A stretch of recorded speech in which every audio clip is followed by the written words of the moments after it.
Cromatografía de líquidos. La cromatografía líquida de alta resolución es un tipo de cromatografía que combina una fase móvil líquida con una fase estacionaria finamente dividida. Esto con el fin de obtener velocidades de flujo satisfactorias. El líquido debe ser presurizado a varios cientos o más libras por pulgada cuadrada. En este diagrama tenemos las aplicaciones donde comparamos masa molecular con los diferentes tipos de solventes que posteriormente se van a explicar. Tipos de cromatografía líquida aplicadas en la NOM. Cromatografía de partición o cromatografía líquido-líquido. Este es el tipo más utilizado, donde en la fase estacionaria es un líquido que es inmiscible y en la fase móvil es líquida. La cromatografía de partición se puede subdividir en cromatografía líquido-líquido y en cromatografía líquido-fase enlazada. La de líquido-líquido es la fase estacionaria, donde un disolvente mantenido en su lugar mediante su adsorción a la superficie de las partículas empacadas. Y la líquido-fase enlazada, donde la fase estacionaria es una especie orgánica que está unida a la superficie del empacamiento por medio de enlaces químicos. Empacamientos. Los empacamientos se dividen en 4. Tenemos de fase enlazada, donde se preparan por medio de una reacción de un órgano clorosilano con los grupos OH formados en la superficie de las partículas mediante la hidrólisis de ácido clorhídrico diluido caliente. Tenemos los de fase normal, que la fase estacionaria es polar y la fase móvil es no polar, y el componente menos polar eluye primero. Al aumentar la polaridad de la fase móvil disminuye el tiempo de elusión. Luego tenemos fase inversa. Simplemente la polaridad de esta fase se invierte, mientras que esta es la inversa, en donde el componente más polar es el primero que eluye, y aumentar la polaridad de la fase móvil aumenta el tiempo de elusión. Y los de fase móviles y fases estacionarias se seleccionan conforme a la polaridad, por lo que van en este orden las polaridades de los grupos funcionales: hidrocarburos, éteres, cetonas, aldehídos, amidas y alcoholes. Cromatografía líquido-sólido, donde el relleno sólido de la columna actúa como fase estacionaria. Para la fase móvil, además de la polaridad, se toma en cuenta la fuerza eluyente, que es la energía de absorción. Las fases típicas son hexano, isooctano y diclorometano. El tiempo de retención se vuelve más largo a medida que la polaridad del analito se incrementa. Ahora, la cromatografía de intercambio iónico o cromatografía iónica. Se consiste básicamente en llevar a cabo separaciones analíticas. Se emplean cambiadores de iones como en la fase estacionaria. Hay cambiador de cationes y cambiador de aniones. Se lleva a cabo un equilibrio heterogéneo que, como sabemos, es cuando la concentración de sólidos y líquidos puros no están incluidos en la expresión de la constante de equilibrio. También se basan en supresores.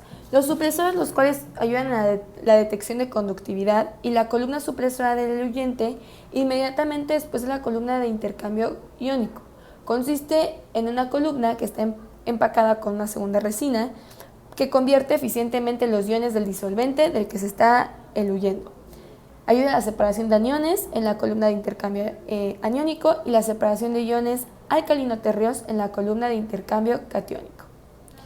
Existe la técnica de columna única, que básicamente consiste en que los iones del analito se separan en un intercambiador iónico de baja capacidad por medio de un eluyente de fuerza iónica, el cual también es baja, y no interfiere con la detección conductimétrica de los iones del analito. La cromatografía de exclusión molecular consiste en el fraccionamiento, el cual se basa en el tamaño de las moléculas. El empaquetamiento consta de pequeñas partículas, alrededor de 10 milímetros de sílice o polímero, que contienen una red de poros uniformes, a los que se les puede difundir las moléculas de soluto o del solvente. En los poros, las moléculas son efectivamente atrapadas y removidas del flujo de la fase móvil. El tiempo promedio puede residir y depende del tamaño efectivo. Sirve para la separación de ácidos grasos. Esta es una aplicación muy importante y ayuda a tener una determinación rápida de la masa molecular o de la distribución de masas moleculares de un gran número de polímeros o productos naturales. Se basa en una cromatografía de empaquetamientos hidrofílicos, la cual básicamente es la filtración en gel, es un tipo de cromatografía de exclusión molecular, y la permeación en gel igual sirve para separar especies no polares, y la pasada, especies polares, como se pueden ver en los diagramas de filtración y permanación de gel.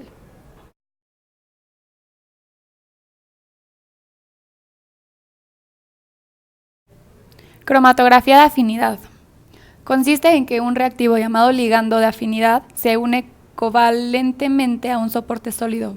Los ligandos de afinidad típicos son anticuerpos, inhibidores enzimáticos u otras moléculas que se unen reversible y selectivamente a las moléculas de analito en la muestra. Se remueven las moléculas no deseadas, los analitos se retienen y pueden ser eludidos cambiando las condiciones de la fase móvil. La fase estacionaria es un sólido, como la garosa, o una perla porosa de vidrio en la que se inmoviliza el ligando de afinidad. La fase móvil desempeña dos papeles: dar soporte a la fuerte unión de las moléculas, y cuando las especies indeseables han sido removidas, la fase móvil debe debilitar o eliminar la interacción analito-ligando para que el analito pueda ser eludido. Su principal función consiste en aislar rápidamente las biomoléculas durante el trabajo preparativo. Cromatografía quiral. Las características son componentes quirales, los cuales son imágenes especulares uno del otro. A estas imágenes se les conoce como enantiómeros. Para la separación de dichos componentes es necesario utilizar aditivos quirales de fase móvil o fases estacionarias quirales. Un agente de resolución quiral es un aditivo quiral de fase móvil o una fase estacionaria quiral que consiste en formar complejos de manera preferencial con uno de los enantiómeros. Un agente quiral se inmoviliza en la superficie de un soporte sólido. Existen diferentes interacciones que pueden ocurrir entre el agente de resolución quiral y el soluto. Tenemos enlaces tipo 2 y puentes de hidrógeno o los dipolo. Ahora, lo siguiente es poder identificar las interferencias, las cuales no deben de impedir la detección del soluto o nuestro analito de interés. Por eso, una vez identificados los tipos de cromatografía, es de suma relevancia identificar este tipo de interferencias, en el que el caso más frecuente se presenta cuando se utiliza un detector UV, en el que muchos disolventes presentan una absorción excesiva a longitudes de ondas bajas, las cuales hacen referencia a la longitud de onda de corte. Para evitar esto, la solución es que se debe de tomar una buena elección del disolvente, por lo que la mejor opción es utilizar modificaciones orgánicas como el metanol y acetonitrilo. Y deben de cumplir con las siguientes condiciones: ser compatible con el detector utilizado, ser miscible en agua en un amplio de márgenes de porciones, no debe reaccionar con la fase estacionaria ni con la muestra a separar, tiene que tener un nivel de toxicidad bajo, y finalmente los vapores que se produzcan no deben generar mezclas inflamables con el aire. Antes de pasar simplemente a la planteación del problema, es importante identificar todas las fórmulas que se necesitan para la resolución de los mismos y qué significan. Comenzando con el tiempo de retención. Básicamente esta es la suma del tiempo en la que el analito permanece en la fase móvil y el tiempo que interacciona con la fase estacionaria. El factor de capacidad es el cociente del tiempo en el que el analito está en la interacción con la fase estacionaria y en la que permanece en la fase móvil. La selectividad es el cociente del factor de capacidad de dos picos adyacentes. Es una medida del potencial del sistema cromatográfico para poder separar dos compuestos. La velocidad lineal de la fase móvil se calcula dividiendo la longitud de la columna y el tiempo que necesita la fase móvil para pasar a través de la columna. La resolución. La resolución es la resolución de dos picos adyacentes, es el cociente entre la distancia que hay entre dos máximos de ambos picos y la medida aritmética de su anchura. Los números de platos teóricos, este número refleja el origen del concepto de la teoría de destilación. ¿Por qué? Porque es una cierta longitud de la columna está ocupada por un plato teórico. Entonces se calcula para un determinado pico considerando el tiempo de retención y la anchura. La altura equivalente de los platos teóricos es dividiendo la longitud de la columna entre el número de platos. Y la ecuación de Van Demter básicamente indica que para cada sistema cromatográfico existe un flujo, el cual es definido por la velocidad lineal, para la cual la altura es equivalente a la de un plato teórico y debe ser mínima. Para efectos de nuestra norma, determinamos las vitaminas A y E por cromatografía líquida de alta presión, HPLC. En materiales y equipos se utilizaron matraces, balanzas de precisión, refrigerantes y algunos embudos. Es importante recalcar que todo el material debe ser estéril. Se utilizaron 4 soluciones importantes: solución para HPLC, solución patrón de vitamina A, también una solución patrón de vitamina E y la fase móvil para el HPLC. Para la solución de HPLC es necesario medir la extinción a 325 nanómetros y determinar la concentración de la vitamina A o H en mililitros. Esta es la fórmula que se necesita. Y cabe recalcar que si el contenido es inferior al 85% del valor teórico, no puede utilizarse esta solución patrón. Es necesaria una nueva preparación. Si se obtiene otro valor, debe considerarse en los cálculos finales.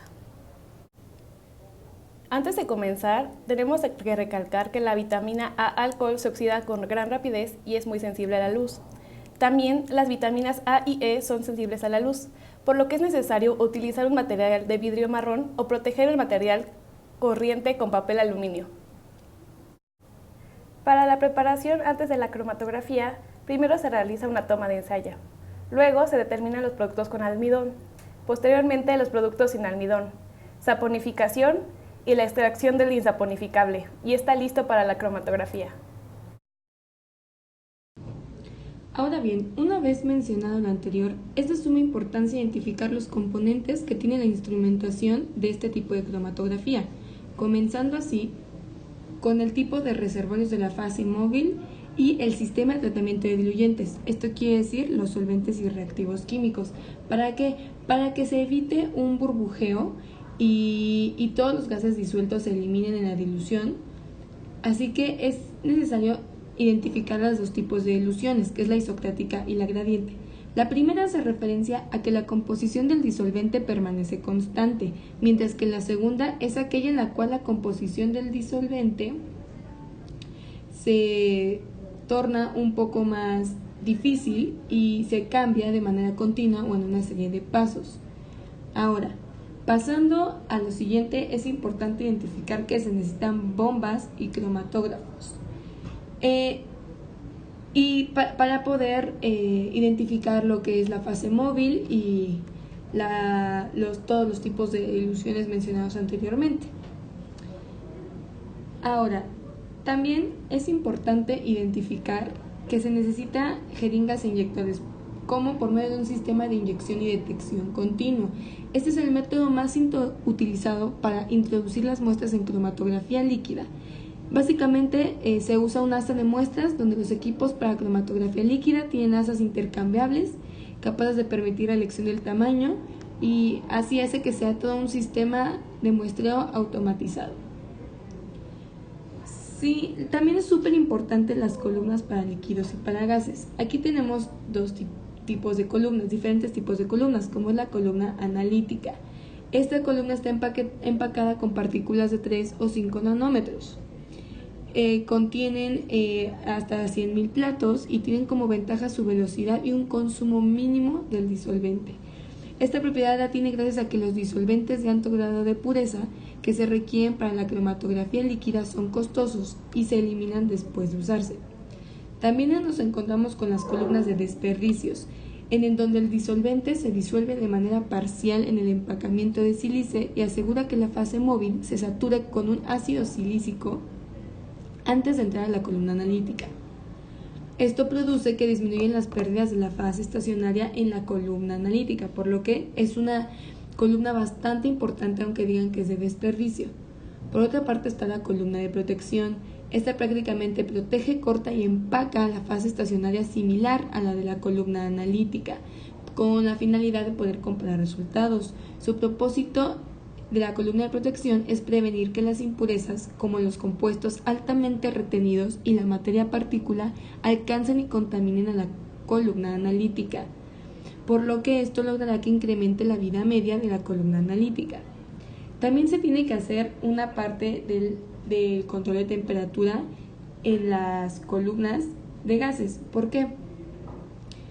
Ya que es de suma importancia tener un control de la temperatura para que los cromatogramas estén mejores y sean más reproducibles al tener la temperatura constante. en donde normalmente el intervalo de temperatura es que esté hasta los 150 grados. Aquí es súper importante saber que tenemos empacamientos.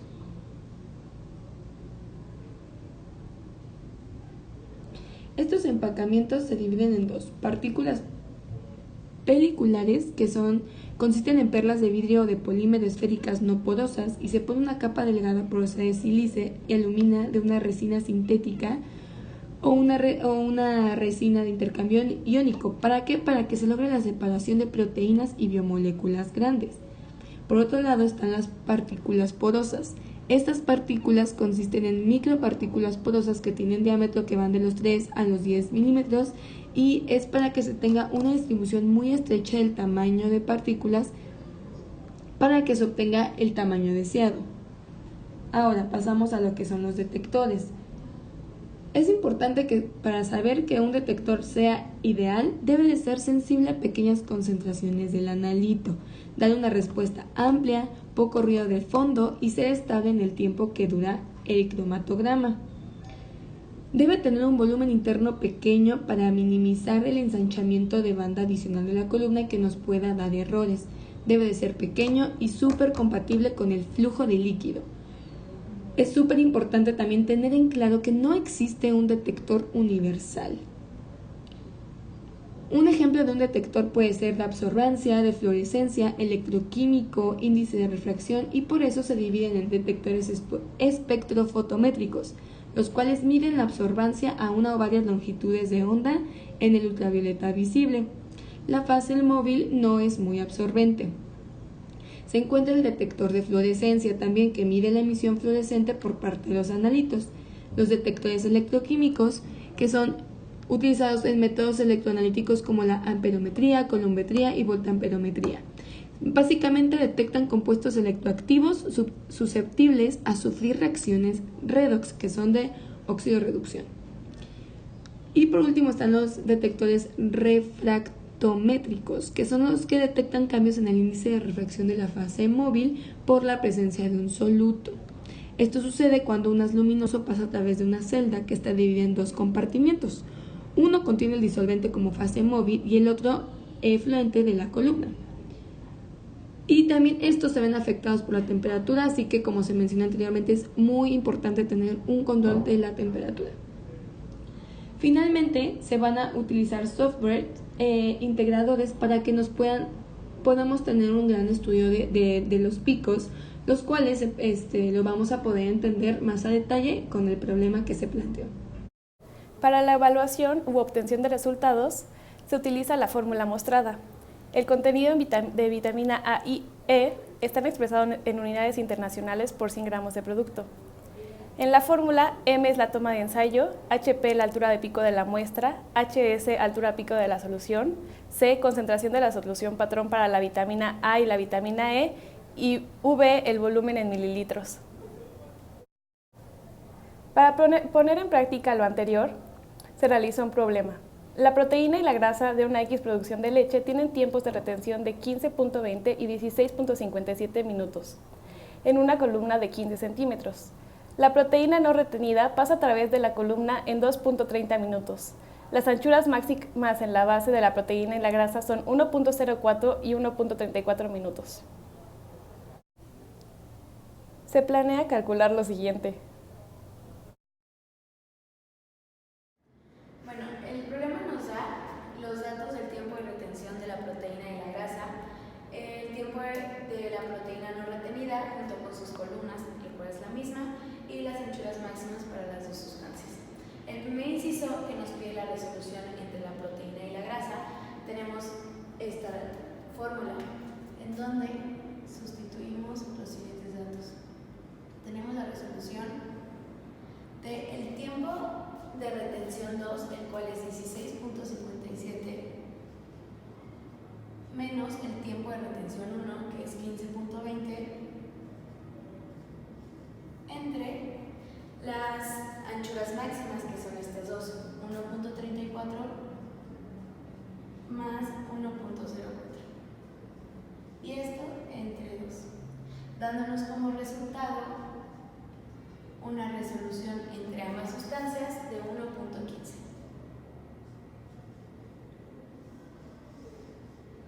En el inciso B nos pide el número medio de platos de columna, el cual es una simple longitud. Para esto tenemos que sacar el número de platos tanto de la sustancia A, que es la proteína, tanto de la sustancia B, que es la grasa.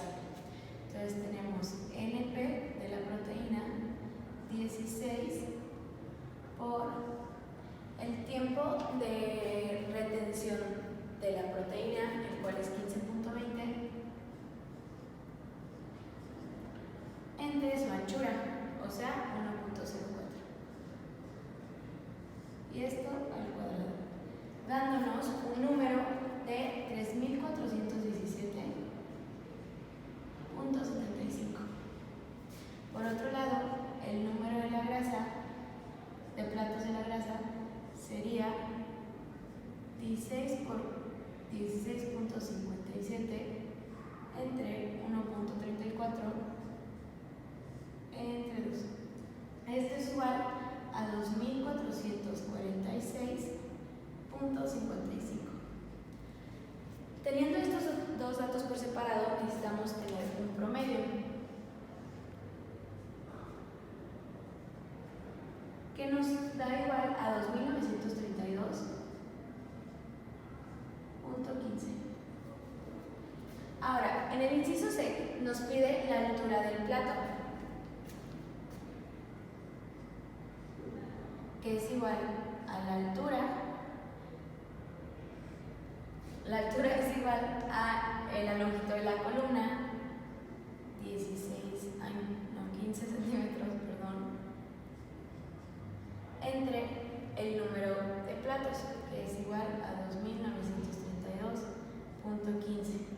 Lo mismo a 5.11 por 10 a la menos 3 centímetros.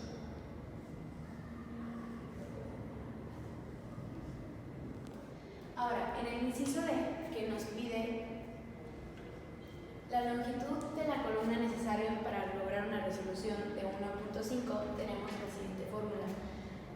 La resolución 1, el cual es 1.15, entre la resolución 2, la cual nos está dando el problema, que es 1.5, es igual a la raíz de N1, o sea, 2.932.15, entre la raíz de N2, el cual es el que queremos. Haciendo el despeje, nos queda que N2 es igual a 1.5 por 2.932.15 entre 1.15 al cuadrado, dándonos un número de platos igual a 4.988.53. Tenemos el número de platos, sin embargo, después de esto tenemos que sacar la longitud de la columna, la cual la vamos a sacar desde la fórmula del inciso C. Ahora, el último inciso, que es el E, nos pide el tiempo necesario para diluir la grasa en la columna para dar una resolución de 1.5. Teniendo una relación directa entre el tiempo de resolución y la resolución como tal, igual que en el inciso anterior, donde nos dice que la resolución es igual a la raíz del número de platos, la ecuación queda así. El tiempo de resolución 1, de retención 1, que es 15.20,